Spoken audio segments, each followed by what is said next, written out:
నేను శుభాకాంక్షలు అందజేస్తూ ఉన్నాను. నా తోటి మిత్రుడు, ప్రేమపాత్రుడు శ్రీ చిరంజీవి గారికి పద్మ విభూషణ్ లభించినందుకు నా సరసన నాకు ఎంతో సంతోషంగా ఉంది.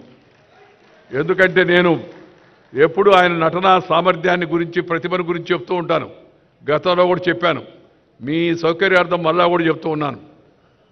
తెలుగు కళామ తల్లికి 2 కళ్ళు స్వర్గీయ నందమూరి తారక రామారావు గారు, అలాగే అక్కినేని నాగేశ్వరరావు గారు. తెలుగు కళామ తల్లికి 2 కళ్ళు స్వర్గీయ నందమూరి తారక రామారావు గారు, అక్కినేని నాగేశ్వరరావు గారు అయితే 3వ కన్ను శ్రీ చిరంజీవి గారని చెప్పని సందర్భంగా నేను మనం చేస్తా ఉన్నాను.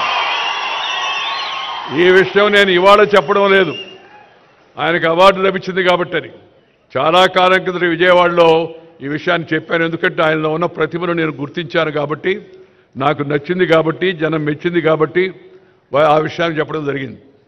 ఎందుకంటే మరి తన నటనా కౌశల్యం ద్వారా ప్రజానికాన్ని రంజింప చేయడం, దానికోసం నిరంతరం శ్రమిస్తూ ఉండడం ఒక ఎత్తు అయితే, ఆ నటనలో కొన్ని ప్రమాణాలు పాటించి అసభ్యతకు, అశ్లీలతకు, హింసకు పెద్దగా తావివ్వకుండా నటన కొనసాగించడం అవుతుందో చిన్న విషయం కాదు.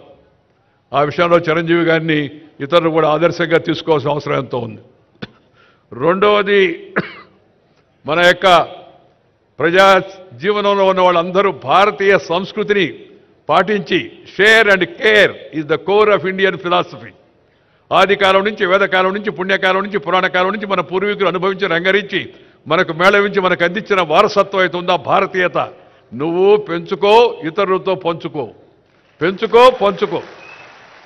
ఈ షేర్ అండ్ కేర్ అనేది మన పెద్దలు మనకు అందించినట్టు పెద్ద గొప్ప నానుడి. దాన్ని వారు జీవితంలో ఆచరిస్తూ పెద్ద నటుడుగా పేరు వచ్చినా, రాజకీయాల్లో అవకాశం వచ్చి పైకి వెళ్ళినా, మరి కింద జనానికి, సామాన్య జనానికి మేలు చేయాలనే ఉద్దేశంతో ఆ బ్లడ్ బ్యాంక్ కార్యక్రమాన్ని చేపట్టి దాన్ని కరోనా సమయం ఆ తర్వాత కూడా నిరంతరం కొనసాగించడం అవుతుందో ఇది చాలా చాలా అభినందించినటువంటి విషయం అని మీ అందరూ కూడా మనం చేస్తున్నాను.